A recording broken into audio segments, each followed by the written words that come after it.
Magandang araw. Ako po si Dr. Mark Evans Abat. Isa po akong internist geriatrician na espesyalista sa pangangalaga ng mga may edad o senior citizens. Pag-uusapan po natin ngayon ang tungkol sa paunang plano ng pangangalagang pangkalusugan o advanced care planning at ang hospice care. Gusto ko po sana ngayon na magmuni-muni tayo tungkol sa sitwasyon na ito. Mayroon na po ba kayong mga plano at desisyon kung anong klaseng pangangalaga ang gusto niyong matanggap kung bigla na lang tayong magkaroon ng malubhang sakit at hindi na tayo makausap ng ating pamilya dahil sa sitwasyong ito? Naiisip niyo po ba yon? O napag-isipan niyo po ba ang bagay na ito? Kung dumating po tayo sa sitwasyong ito, gugustuhin po ba natin na unang-una mapasok sa ICU ng ospital o malagyan ng mga tubo sa ilong papunta sa tiyan para makakain, madialysis para linisin ang dugo kung sakaling pumalya ang kidneys, maoperahan, malagyan ng tubo papasok ng baga at ikakabit sa ventilator para huminga, at kung tumigil ang tibok ng puso ay magsi-CPR para bombahin ng puso at dibdib para patibukin uli ang puso, or kukuryentehin para maitama ang abnormal na tibok ng puso. Kung wala tayong napagplanuhan bago mangyari ang malubhang sakit, maaring hindi handa ang ating pamilya o kung sino man na dapat magdesisyon para sa inyo. Maaring sa sobrang taranta o nerbiyos, magagawa ang lahat ng mga ito sa inyo kahit hindi na natin ito gusto. Baka naiisip din natin na baka naman may ideya na ang ating pamilya kung ano ang nararapat o gusto nating mangyari sa ating kalusugan kung dumating ang puntong ito. Ngunit mas madalas kaysa sa hindi, maaring magkamali ang ating pamilya sa magiging desisyon nila para sa atin, lalo na sa mga sitwasyong emergency o sa huling hangganan ng ating buhay. Mas masisiguro natin na masusunod ang ating mga kagustuhan para sa ating pag-aalaga kung maaga pa lang ay may paunang plano na tayo. Ito ang konsepto ng advanced care planning. Ito ang konsepto ng advanced care planning. Gumagawa na tayo ng mga plano natin habang kaya pa natin magdesisyon para sa ating sarili. Para masiguro natin na ang mga pamilya at doktor natin ay tutupad sa ating mga kagustuhan. Lalo na kung sa puntong iyon ay hindi na tayo makakapagsalita. Ano naman ang mga advance directives? Ito ay legal na dokumento na nagsasaad ng ating mga kagustuhan at mga ayaw nating matanggap na pag-aalaga pag dumating ang kahihinatnan. Dalawang klase ang mga dokumentong ito. Ang unang-una ay ang living will. Ito ang dokumentong nagsasaad ng inyong kagustuhan tungkol sa inyong pangangalaga. Mas pwede pang gawin, mga ayaw mo nang gawin, mga kondisyon kung saan masusunod ang iyong mga kagustuhan. Ang pangalawa ay ang durable power of attorney. Ito naman ang dokumento na umaatas ng inyong health proxy o ang taong siya magpapatupad ng inyong kagustuhan kung sakaling hindi ka na makakausap. Kung sa tingin natin ay medyo mahirap bumuo ng ating mga advance directives, maaring makatulong ang abogado. Ngunit hindi naman sila kailangan sa karamihan ng mga sitwasyon. Sino ba dapat magkaroon ng mga advanced care planning at advanced directives? Pangkaraniwan na dapat itong gawin ng mga nagkakaedad o nakatatanda, mga taong may malubha o matagalang seryosong sakit, o mga taong may mataas na peligrong maaksidente lalo na dahil sa kanilang mga trabaho.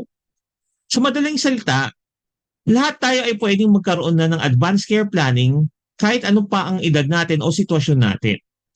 Yun nga lang, sa mga nabanggit ko, mas nagiging malinaw ang kanilang mga kagustuhan sa kanilang hinaharap pag meron ng mga ganitong sitwasyon. Ito ang mga bagay na dapat pinagpaplanuhan. Gusto nyo pa ba o ayaw nyo na ng madala sa ospital At kung madadala sa ospital ay ipapasok sa ICU, mabigyan ng mga gamot na tulad ng antibiotics at pampataas ng presyon ng dugo kung bumabagsak ang blood pressure, malagyan ng tubo na daanan ng pagkain, malagyan ng tubo sa baga at ikakabit sa ventilator para makahinga, maoperahan, madialysis, o bobombahin at kukuryentehin ng puso kung sakaling tumigil ito o magkaroon ng abnormal na tibok sa puso. Dapat din natin pagplanuhan ang mga kondisyon kung saan ipapatupad ang mga advance directives natin. Halimbawa nito, maaari naman tayong magpa-ospital kung maaasahan natin na malaki ang tsansa na tayo ay gagaling, katulad ng mga mild or moderate na pneumonia na maaaring gumaling sa simpleng antibiotics. Pero kung nagkakaroon na tayo ng malubhang sakit na hindi na nalulunasan ng maayos, maaari nating iplano na huwag na tayong maging agresibo sa mga pag-aalaga ng ating kalusugan. Importanteng pag-isipan na natin kung ano ang mga bagay na pinapahalagahan natin at ano ang ating mga kagustuhan habang maaga pa. Maaari niyong isangguni sa doktor niyo ang inyong mga plano. Simulan na rin nating pumili ng ating health proxy na pwedeng magdesisyon para sa atin kung nawala ang abilidad nating magdesisyon para sa ating sarili. Kapag nabuo na ang ating advanced care plans or advanced directives, bigyan natin ng kopya ang ating mga doktor, health proxy at kapamilya para lahat sila ay may gabay sa ating mga kagustuhan. Ang proseso ng advanced care planning ay aktibo at maaring magbago habang dumadaan ang panahon. Kaya importante na nire-renew ito ng regular katulad ng kada isang taon o mas madalas pa kung kailangan. Ano naman ang hospice care?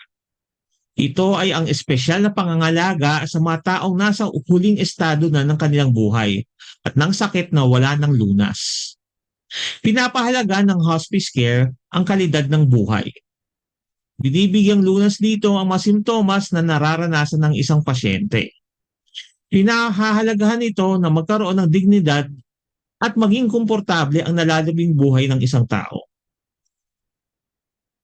Kadalasan itong sinisimulan kung hindi na magamot o makontrol ang isang malubhang sakit, katulad ng kanser o ang pagpalya ng puso. Sinisimulan din ito kung ang inaasang buhay ng isang tao ay 6 na buwan na lang o pababa pa. Katulad ng sinasabi natin, ang pangako sa hospice care ay ang pangangalaga sa kalidad ng natitirang buhay. Kasama rin ang pamilya na nakikinabang sa hospice care sa pangangalaga ng kanilang mahal sa buhay.